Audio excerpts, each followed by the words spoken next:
ओम नमः शिवाय महारुद्राय हे बाबा धवलेश्वराय बालालिंगाय नमः। दीपं यदि परम ब्रह्म दीपं यदि जनार्दनः दीपहरतु मे पाप पूजादीप नमस्तुते।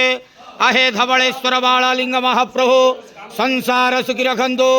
आज पवित्र मार्गशीर मासर प्रथमाष्टमी शुभ बुधवार रे समस्त श्रद्धालु भक्त मान को आश्रीपद करंतु, मनस्कामना पूर्ण करंतु, कर्म क्षेत्र उन्नति करंतु, ग्रहरिष्ट खंडन करंतु, जगतर मंगल करंतु, विश्वर कल्याण करंतु, आपणकर नाम विख्यात करंतु, सेवकर डाक श्रवण करंतु, समस्त गुआवसा भक्त मानकर मनस्कामना पूर्ण करंतु। जो जो भक्त माने आपणक पाखरे मानसिक रखिचंती तांक मानसिक पूर्ण करंतु। धवलेश्वराय बालालिंगाय नमो नमः। संसार सुखी रखंतु आनंद के वार हरि बोलो। आज प्रथमाष्टमी शुभ बुधवार रे समस्त श्रद्धालु भक्त मान को आश्रीपद करंतु आनंद के वार हरि बोलो। बाबा धवलेश्वराय बालालिंगाय नमो नमः।